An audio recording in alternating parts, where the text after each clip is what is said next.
Hello and welcome back to another episode of The Most Haunted City on Earth. My name is Madison Timmons. I'm Chris Susie. And if you're watching us in video form, then you might be looking at all the things scattered around us.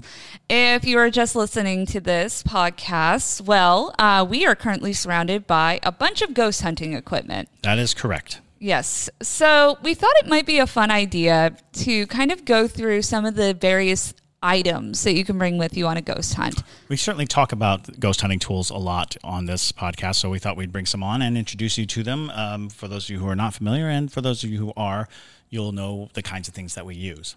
Absolutely. Yes.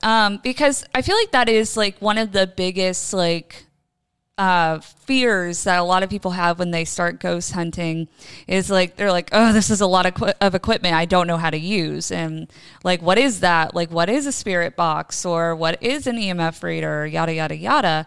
And so today we're here to clear some of that up. How do you want to start with this, Chris? Sure. We will just go over the various tools that I have in front of me, starting with the REM pod. The REM pod, which is a fascinating piece of equipment developed specifically for ghost hunting. It actually has an antenna that creates an electromagnetic field, so it can detect EM radiation whenever something gets close to the antenna itself. It also has an onboard heat sensor, temperature sensor, so that when you set it, it sets the temperature as this is the temperature of the room. So if it drops or increases at all, it will set off the alarm. So I'm going to turn it on. It should make a funky doodle sound. There. So I've just turned it on. It has a central light on. If I go close to the antenna, it will make that sound. It is a weird sound to hear in the middle of the night when you've set it out somewhere very lonely and all of a sudden you hear that sound. If I press this button, it has now set the temperature of this room to its sensor, and if the temperature rises or falls, it will go off. I can also set the pod itself on 0, which then gives me a new reading. It's a very fascinating and fun thing. And again, whenever I use tools of any type, I always use tools in part for their entertainment value. Because what they really do is they provide you a way to make the time in a ghost hunt go by quicker. Absolutely. Because ghost hunts are very boring. I cannot stress this enough. A lot of people would think that ghost hunts are very exciting. It's not true. A lot of times you spend a long, long period of time where nothing is really happening. So if you ever see us and you see us at a ghost hunt and it looks really exciting, it's because we cut out all the sitting around and staring at the wall. It's true. But it's worth noting that this equipment,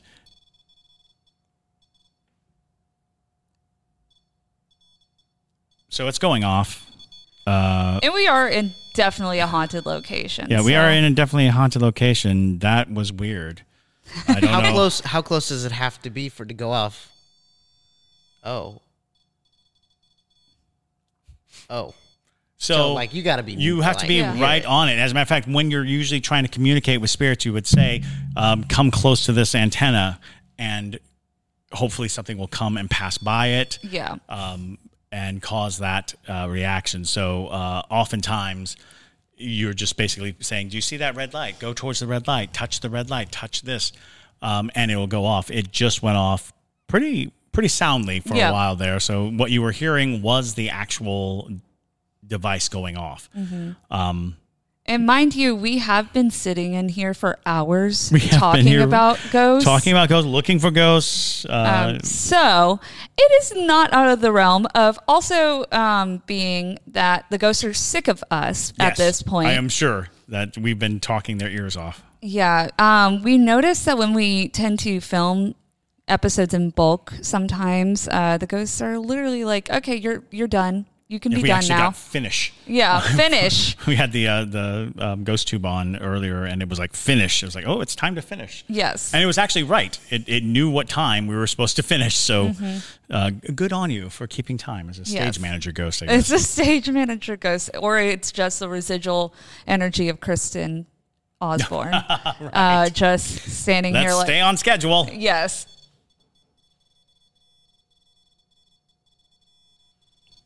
It's going off again. That is intense. and Lovely. strange. Yes. So, moving on. The next, no, that was me. The next bit of equipment is the K2 EMF meter, Woo. possibly. Something just bumped around. But Yeah. Yeah, I got compression on the microphone, so they're not going to hear that. Oh, But what- so well, we just something- heard a sound in the dark and sinister demon room. That's where it always is. I swear. So what I have in my hand is the K2. The K2 EMF meter is probably the most recognizable bit of ghost hunting equipment. You'll see it on any ghost hunting show. And the funny thing about the K2 meter is it is designed for construction work and for electricians work to tell you if there is any wayward spilling electricity that could be damaging to your electric bill or your health.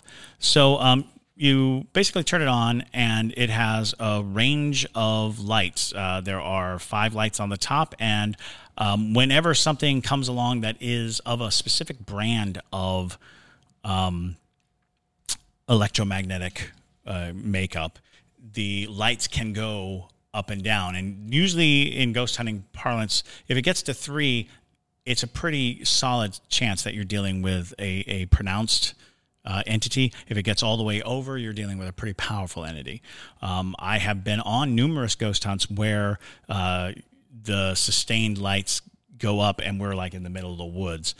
These usually pick up like electric wires, your cell phones maybe, but for the most part, as a matter of fact, if I put on my cell phone, yeah, it's not going off. So, well, maybe a little. But Maybe just a little bit. But maybe just a little bit, but not enough to throw the mechanics of the K2 off. The K2 is a very sensitive tool, and it's a very handy tool just to start off with. And I would say that an EMF reader is one of the first purchases that most ghost hunters will go for. And there are a wide range of them, but the K2 is probably the champ of the industry. Yeah, I usually recommend using an EMF reader for finding your hot spots, especially if you're investigating in a larger space or, like you're kind of trying to figure out where the ghosts seem to be hanging out, looking for that big piece of, energy pumping out. That's usually a good place to start, at least. Absolutely. And it does give you some credence to it's starting to flicker a little bit. Flickering. For those of you who are just listening, it went up to about the third. Yeah, just shy of the third. It gave a little flicker on the third. So in any case, we'll leave them on and see. Yeah, we'll leave them on and see if we get anything. It's already been kind of an interesting, Yeah, we're not even on a ghost hunt. I know, we're just explaining the equipment. So the next thing we have is a. You see that? Yeah. It's very interesting because it's spiking in such a way. It almost. I was wondering, are you going with my voice? Hello. No, that would make no sense. Yeah. It's going all the way up to yellow. Yeah. Yeah, it's going all the way up to yellow. That's really interesting. It makes me want to put my EMF reader out and see if we're picking up the same thing. Sure. Yeah, let me grab it. Yeah, we can talk about cat balls. So I have in my hand a cat ball. It is a cat toy that lights up as the cat plays with it. And it has become a very popular tool in ghost hunting. And the interesting thing is, until recently, I had never actually been involved in a ghost hunt where one of these went off during the hunt. But well, actually, there's another one in here. But what I found out was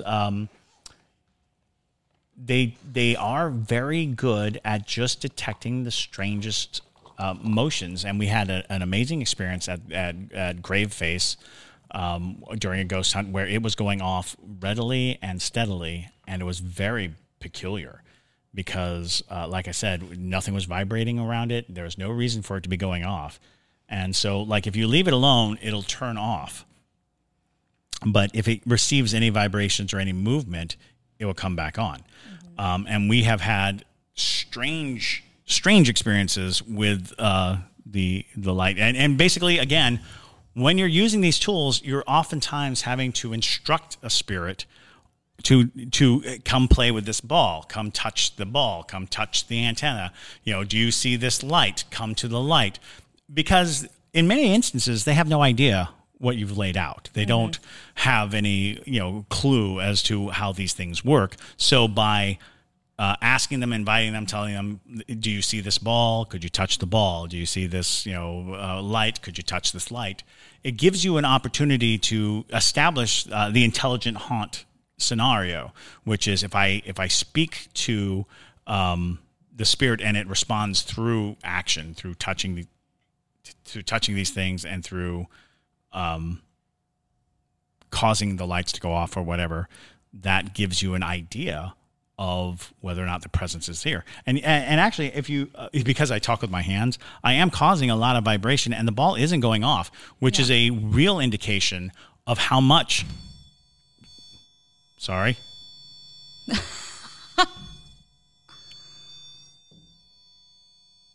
I made the REM pod very mad.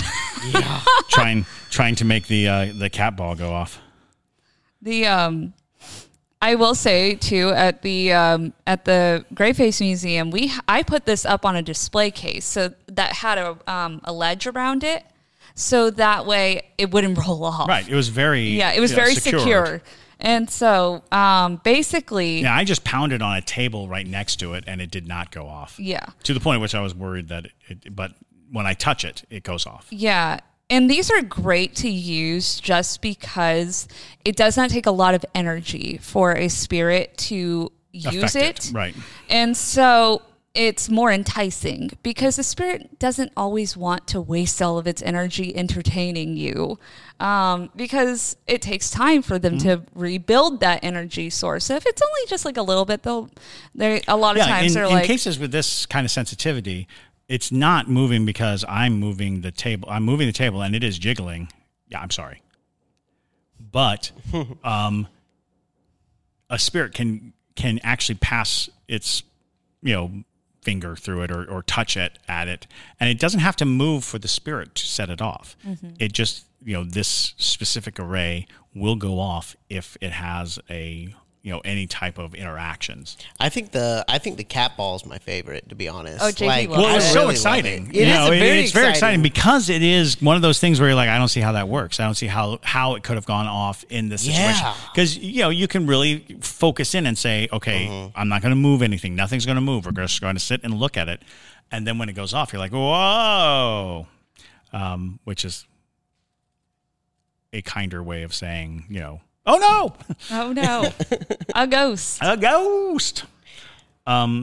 Is there anything to the colors that the cat ball lights up? No, I don't think so. It is a cat toy. It is not. Sure. It is not a ghost hunt. It was not developed by ghost hunters to show you ghosts. It is so that when your cat hits it, it lights up and it's enjoyable. Yeah. Mm-hmm.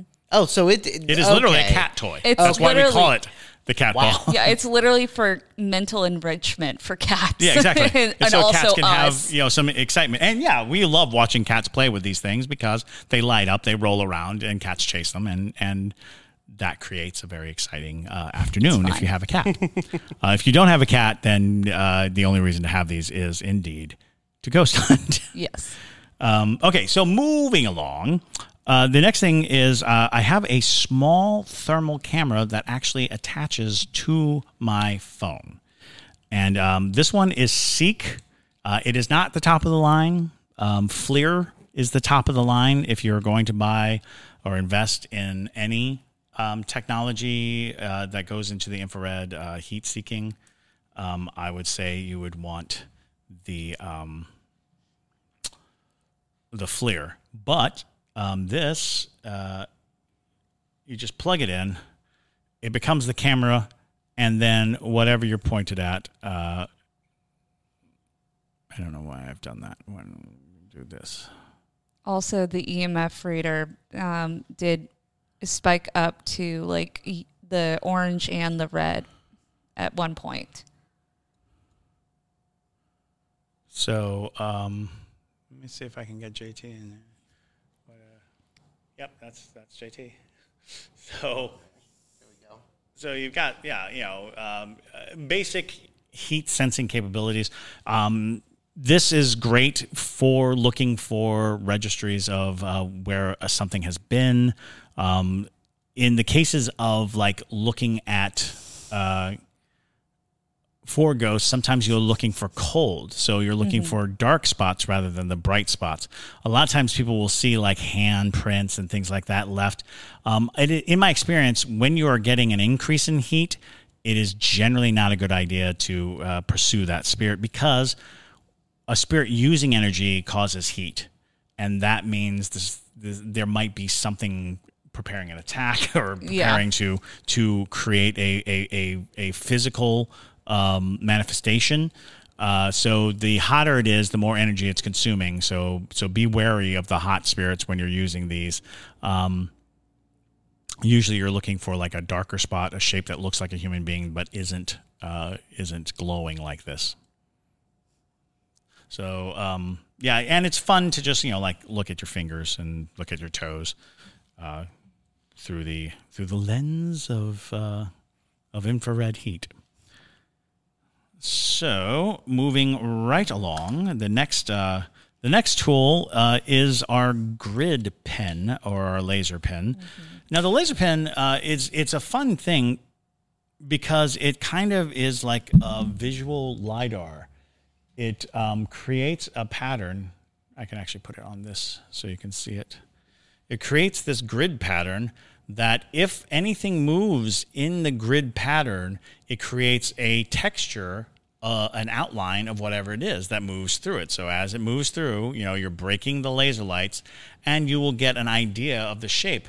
Sometimes you can't see things, especially in the dark, that are moving around. By putting this up, you are going to catch any type of solid mass that moves around. Even things that would be difficult to see with the naked eye will break the light of the you can actually change the matrix of the and for those of you who are just listening and can't see the grid pen in action, imagine those like projectors, like those dot projectors that you get at like Christmas time.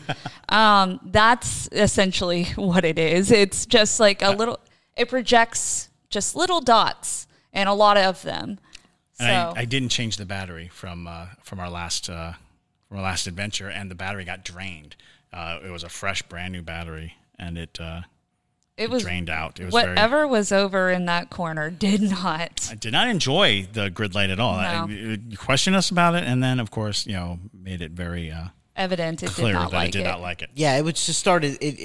First, it was like it went off, and then we tried to turn it back on, and didn't it like flicker? Yeah, it was like flickering. And it was like, I'm not having it, and you were like, "What is going on?" Yeah, well, it was very weird. It asked us through the ghost tube. Yeah, that it said, "What is that?" Yeah. And we're like, oh, it's a light? We're going to shine light right on you. So, yeah, I did not like that. Yeah, that was wild. That was honestly so wild. So, probably one of the most coveted ghost hunting tools right now is a spirit box. Oh, yeah. The spirit box is, and there are a number of spirit boxes, the SB7, the spirit box, the S box. They all basically work on the same principle. They're just radios that have been, they basically took the scanning function and removed the ability to stop on a channel. So it just basically scans back and forth on the radio, looking for it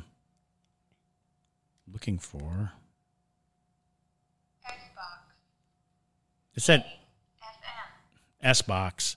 It's scanning FM. You can hear it, and if you press the button, it starts going up and down the tile. I'll turn it up just for a sec.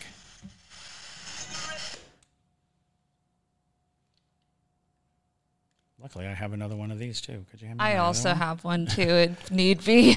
I have this exact one, y'all. It's we are great. in no shortage of an S box. We are of no shortage of S boxes in this building. And fun fact, about SBox is the EMF reader, the K2 EMF reader, because I also have a K2 EMF reader here, and that you can get them on Amazon. You can easily it's get these. crazy. These are now all purchasable. Even the REM pod is available on Amazon. Yeah, it's kind of crazy because you used to have to like go to like specialty stores. Exactly, and search for it to a degree, and now it can be at your house in 2 days. So I can put the link in the description. Oh, yeah. Sure. Yeah. I believe the SBox is what, like $60, but like if you're I think it's up to 100 and something. Yeah. now. But and the REM pod's about 180, I think. Yeah, I'm talking about you. So this is what it sounds like when you are using a spirit box, and what you're listening for is breakthrough sounds that are words, that are names, that are anything that gets you. But as you can tell, you are picking up radio stations and radio signals, so you can start a conversation by saying, "Is there anybody here? Does anyone have anything they want to say? Do you want to identify yourself?" And then you listen. Mm-hmm. I just heard boiling water. I've gotten water multiple times today.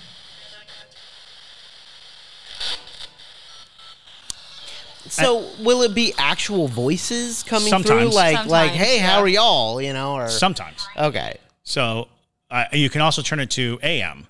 Now AM is going to have a wider. What? That's no, not Bluetooth. Not scanning FM. I did it again. Not line in.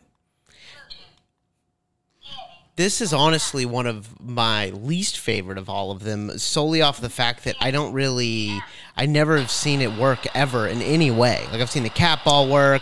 I've even seen the REM pod work. Now I've definitely seen the EMF reader work.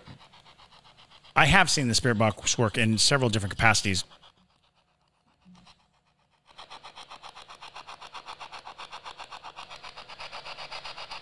What's going on? It's on AM now. Oh, and so it's just... And so there's more static, less chatter.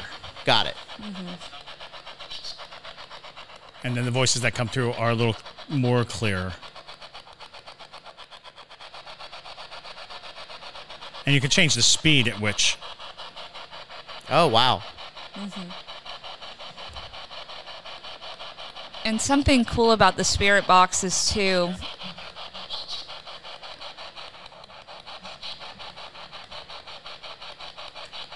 Something cool about it is that you can record on these. So if you do catch something, or if you just want to record your session, you can.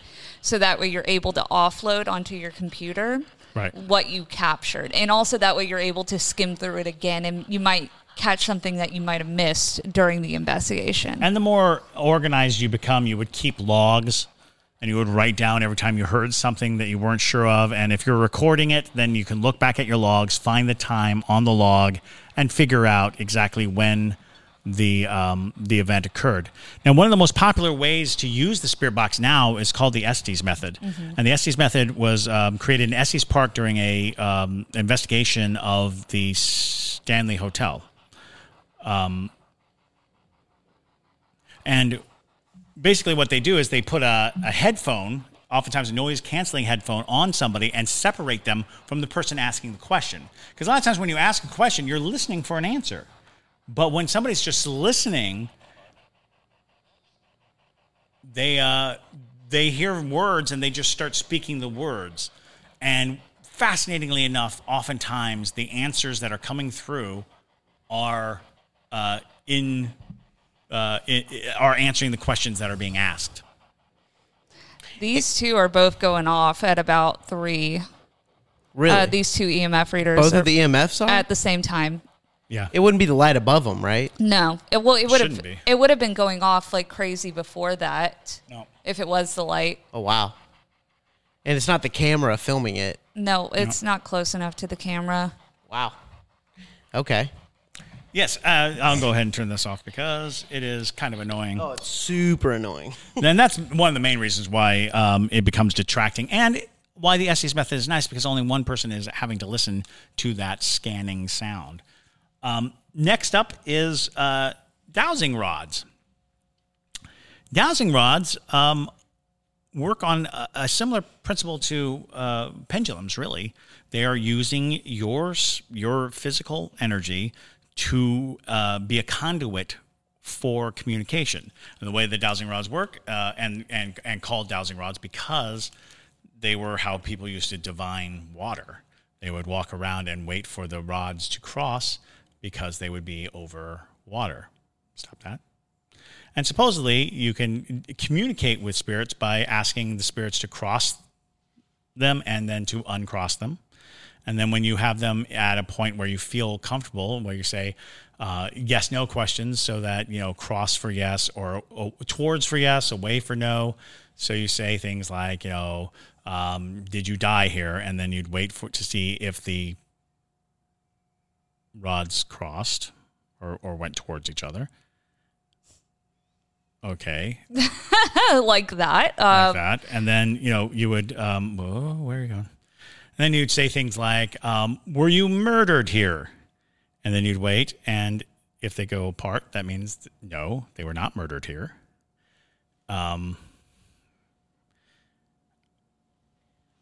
Do you belong here? So it seems like, yes, they do belong here. So there's no way to control those? I don't know how to control them. Okay. For the most part, and it's highly questionable. I am fully aware of how questionable it is, but I can't make it do what I want it to do. Like, I don't know how. So when it comes down to it, because some people will use them as literal, like, point to, where are you standing? And it will, try to answer that question by pointing you in the direction. Are you nearby? Can you show me where you are? Are you shy now? Wait, where are you going? Where are you going? And again, highly questionable as to what the, all right, I get it. Come back over here. Come back over here. So I can make them hang out in the right place. But I've seen such interesting experiences because people will denounce them outright by saying things like, well, when I put it on a stand, they don't do anything. I was like, well, that is absolutely correct. They would not do anything if you put dowsing rods on the stands, because it requires that.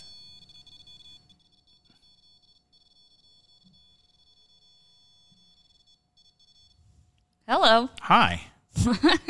It requires that human touch. It requires that human energy to set it off. It's kind of like a Ouija board Oculus. Absolutely.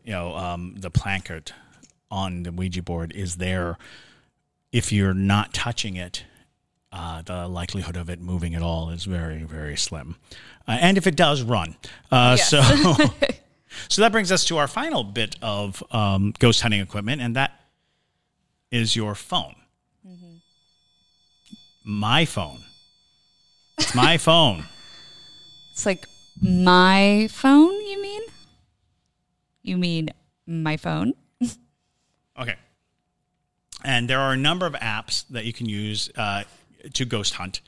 And they all have different varieties, and you take them with a grain of salt. But again, if you remember the original reason why you bring a lot of equipment with you, it is to help identify places that can give that might have haunting, but also to help pass the time from just sitting and waiting for something to happen.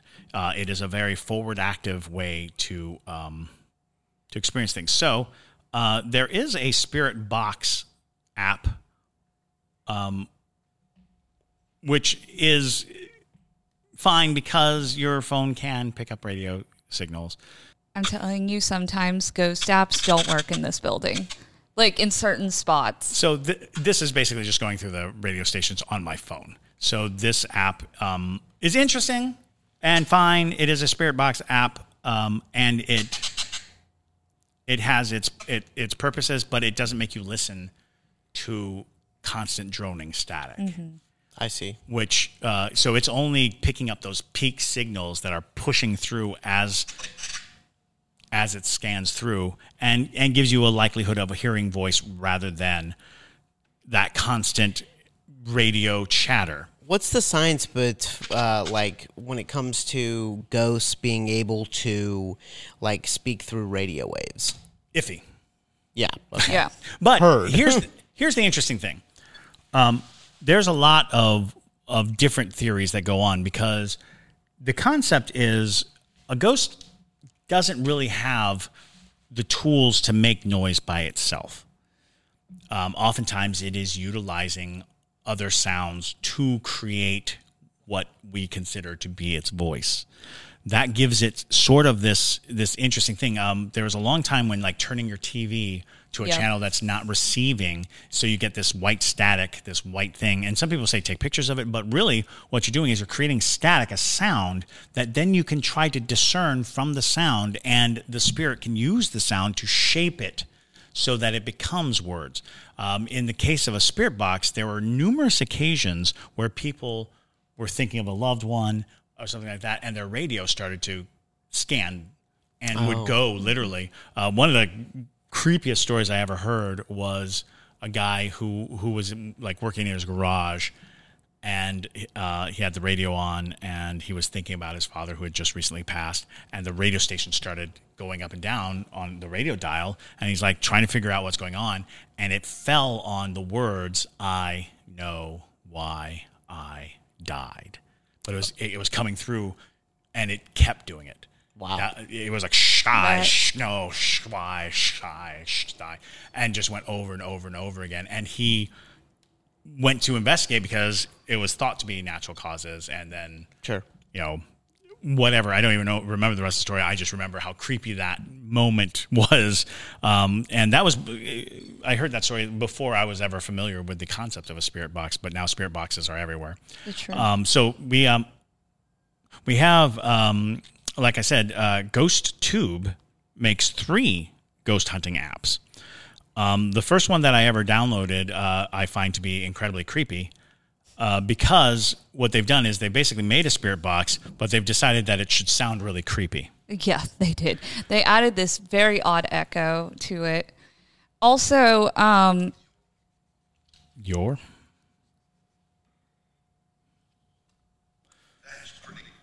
That's pretty. thanks. Atwell? That is the 4th time we've gotten Atwell in Yes. this building today. Atwell. Atwell? Yes. Yes. And we've heard it. It was 3 times in succession. Yeah. In 3 different. Well, actually, it was the same female's voice, but it couldn't have been because it's scanning radio stations. Atwell. Yeah. Well, there is the gray lady, is what I call her, because, like I've said, she looks like the gray lady from Harry Potter. And I've been trying to figure out who this woman is for so long. Atwell. So, January. January. Atwell. Is that you? So good to see you. Did you die in January? Wait. Summer. Summer? January Atwell died in the summer. That Fall. or fall. Or fall? Did it say or fall? That's what it Yeah. sounded like. Bro. So, a very exciting little app. Yeah. Strange that they chose to make it sound so scary, but kudos to them for what they do. Next up is the Ghost Tube, which has a bank of words that it is using magnetic. It's using magnetic energy to determine what the words are. It's taking magnetic energy and choosing. I just looked up Atwell, Savannah, Georgia, and I got Atwell's Art and Frame, and that went off. Are you Yeah. familiar with No way. Atwell? Oh, This is the blue light going off? Yeah. Oh, that's pretty intense. Is it wait, it's it turn the app off. Is it the app? It was the app.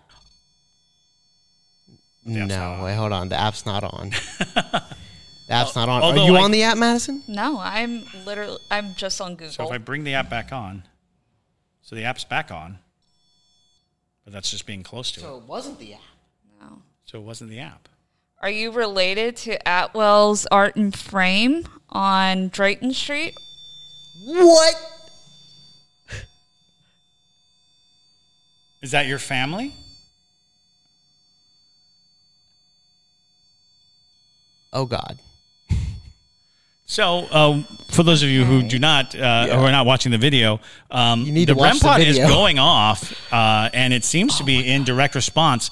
We had been hearing this name Atwell using these tools all day long, and Madison just looked up Atwell in Savannah and found a framing business that is. Are you related to Lisa Atwell? It like listens to you. Yeah. That's Like when you just started talking, it was like, okay, what? Are you a part of the Atwell family? Hold on. Real quick. I need to do something as a camera guy. I need to show people we're not messing around real Yeah. fast. Oh, So sure. without cutting it, here, camera A. Or camera B, sorry. All right. So nothing under the table. nothing under the table. No. That's the biggest thing. Hold on. Nothing under the table. Can't really see. Why is it acting so? That's intense. It's very intense. Because again, the REM pod is something that usually doesn't go off long. It's just like Yeah. beeps and. Okay. Get a wide shot. Yeah, I don't even know how to test the REM pod. Are you an artist? Are you an art collector?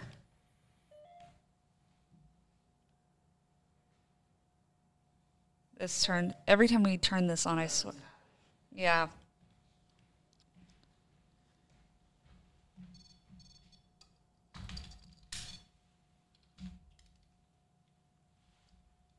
All right. And so the last bit of ghost hunting.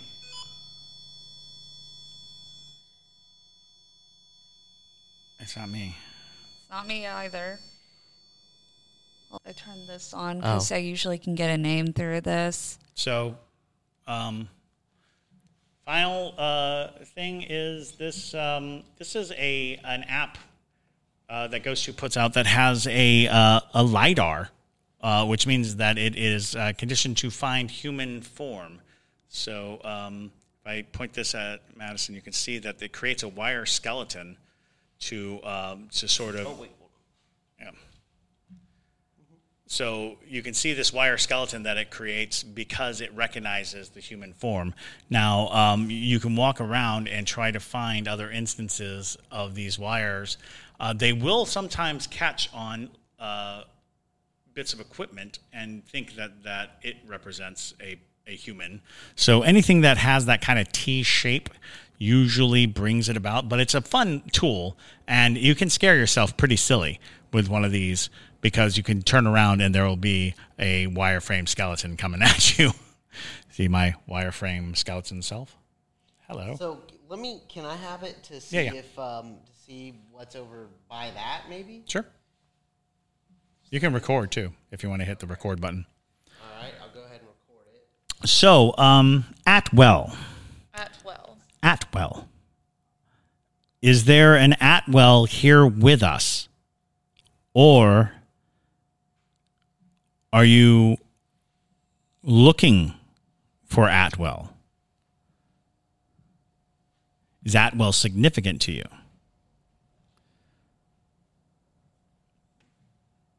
So strange. If there's somebody here, can you come close to this light here?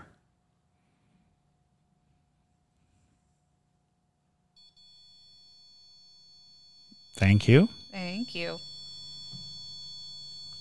Can you touch this little ball here? Can you touch the little ball? There's a little ball it seems like the Atwell family is very well established in Savannah.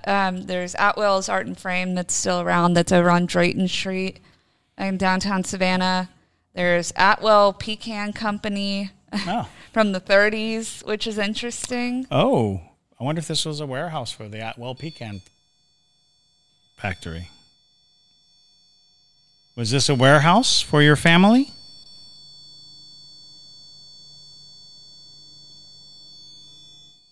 Boy, that was a loud one. That was long. So Atwell Pecan Factory, maybe, perhaps? Atwell Pecan Company. Did your family sell pecans in the 1930s? Were you alive in the 1930s? There are multiple bumps happening Yes, around there- this room, by the Those of you way. who can't hear it, there are some strange sounds coming from the shadows all around us. So, welcome to our ghost hunting equipment episode. Yeah. This Not what is we anticipated. not what we were intending to do. We were actually just going to give you a quick demonstration of the equipment that we like to use. And again, you kind of take these things with a grain of salt as much as you can. But when you start to find patterns, you kind of follow those patterns. This Atwell is very intriguing to us because we heard it repeatedly. Are you from Georgia? Are you from America? Are you from overseas? If you want to answer yes, just come close to this. Is that me? Yeah, that was you. No? No? Oh. Is that Morse code? Because Right? you got to slow down. I'm getting this up for the Para Junkies like ASAP because I think they're going to love this. This is crazy. Nope. Yeah, we're getting some serious activity on the. Oh, whoa. We went up to. Whoa. Whoa. Jeez. Interesting. Intriguing. I'm intrigued. Is the name Stuckey's familiar to you? Stuckies. They make pecan logs. They do. Okay, so for those of you listening, we got off on a little tangent. Our EMF readers just spiked all the way over. The REM pod has been very Losing it. active Yes. with us, and I am going to later today. I'm going to take it and run tests to make sure that it's not doing something strange because of something we've done. Goodness. But it is not joking around. No. It's definitely going off with quite the irregular activity. All right. Well, it's we're ending a ghost hunting equipment episode With a ghost hunt. with a ghost hunt. Absolutely. A successful one, I would say. It feels like we have. Thank you, at Atwell. At the very least, a Oh, name. that- It says you're It said welcome. You're welcome. A name to research. I think So- Atwell is like, I want you to be successful. Yeah. A good spirit. Yeah. A good Well, Spanish. okay. Are you the woman that I've seen in that room To answer yes, just touch touch The the light? red light? or come close to it. Are you a woman? Are you a man? Are you neither? Okay. They might be done. They might be done. So let's close it out, shall we? Yes. All right. Well, this is enthralling. That was my phone. Okay. That's Oh. actually the voice of my text. Okay. I was like, well, that's weird. Anyways, okay, cool. So this turned out not exactly how we anticipated, but definitely fun. I feel like every time we turn on any type of ghost hunting anything inside of this building, it kind of loses it. So with that, Sorry. with that, thank you guys so much for watching. We're more than happy to do like a full investigation of this space. at some point because might as well Absolutely. try to figure out who is in here. JT and I are going to the Georgia Historical Society today. Atwells. We will be looking at the Atwells, and then we will be coming back and we will be asking questions. So with that, y'all, thank you so much again for watching. My name is Madison Timmons. I'm Chris Susi. And stay spooky, y'all.